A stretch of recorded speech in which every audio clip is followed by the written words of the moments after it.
Welcome on in to another edition of From the Bleachers. I'm your host, Tom. I hope everything's going well.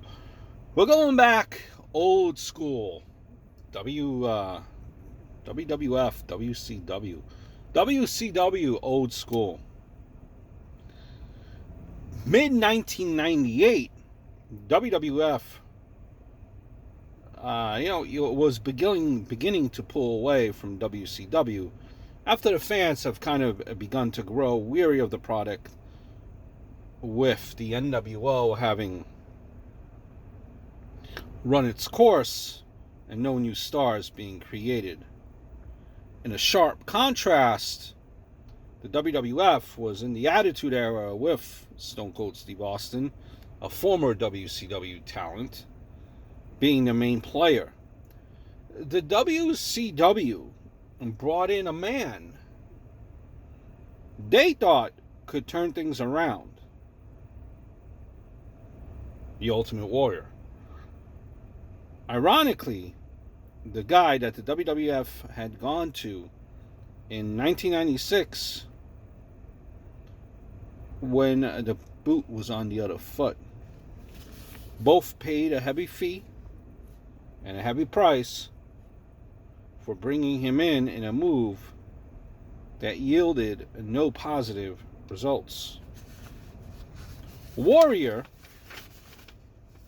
his legal name now, of course, was brought in with creative control over his character to restart his 1990 feud with Hollywood Hogan that culminated in the main event, if you recall, of WrestleMania 6. This time, however, the results were greatly different. To continue the early 90s theme of this, the feud began with the Warrior kidnapping Hogan's pal, Ed Leslie, the former Brutus the Barber Beefcake, and now disciple, and leading him around arenas in what looked like various S&M type of positions. Very cringe. And it would only get worse. In what must be one of the few wrestling cases of Stockholm Syndrome, the disciple turned his back on Hogan and joined forces with Warrior, and joining the One Warrior Nation, OWN, a play on NWO. Get it? Warrior would enter the ring via trap door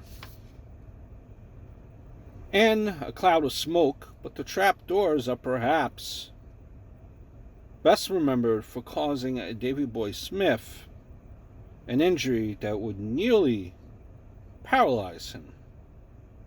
The mind games continued with Warrior setting Hogan's dressing room on fire on another occasion, appearing on his dressing room mirror with everyone being able to see him except Eric Bischoff, very bizarrely, who was interviewing Hogan at the time. And the payoff to all this was a match at Halloween Havoc in 1998, a match that has been rightly panned and described by Eric Bischoff as the worst main event in wrestling history. While the Hogan vs. Warrior match at WrestleMania 6 was planned to the most minute detail, Hogan vs. Warrior 2 was not. The ending was to involve Hogan lighting a fireball in Warrior's face. The problem here, and there were certainly many that could be covered, was that the fireball would not light. Cringeworthy.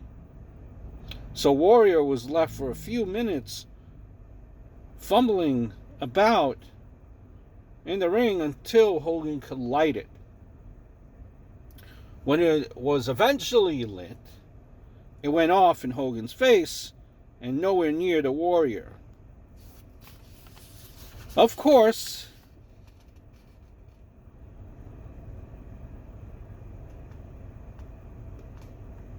Of course, even the fireball, for which, bear in mind, went off nowhere near the Warrior, wasn't enough to put him down. No, for that, Horace Hogan was needed. Horace Hogan. And he knocked him down with a steel chair as Bischoff distracted the referee, allowing Hulk Hogan to avenge his WrestleMania 6 loss and even the score at 1-1. Warrior left the WCW soon after and announces his retirement within a year. He's since claimed that the only reason he was brought into the organization was for Hogan to make up for his loss at WrestleMania 6. So, could this have worked? No, whatever skills Warrior had in the early 90s, were they gone by 98? At least it seemed during that match.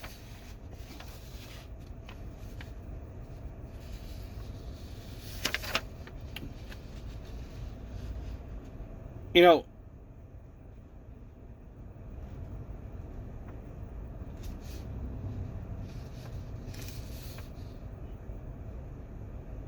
and we will never know, right? For sure. But my honest opinion, the plan maybe was for the Warrior to have Warrior continue and work his way back up the NWO ladder to get revenge on Hogan. But for how bad the match was received, they pulled the plug, giving this false impression that Hogan was only about Hogan, which wasn't true, I would probably tell you. Over the years, Hulk Hogan, he put over a lot of talent, including Luger, Sting, Goldberg, DDP, paired with non-wrestlers like Jay Leno and Karl Malone. A part of me says is that I have no doubt that this was not a one-off. And I feel as if the failed fireball was called on the fly to kick out because old school guys won't follow through a botched finish for the sake of sticking to the script. Maybe that's why Horace Hogan came out with a chair and the match stunk even worse. And maybe not because of creative control. Maybe because it was live TV.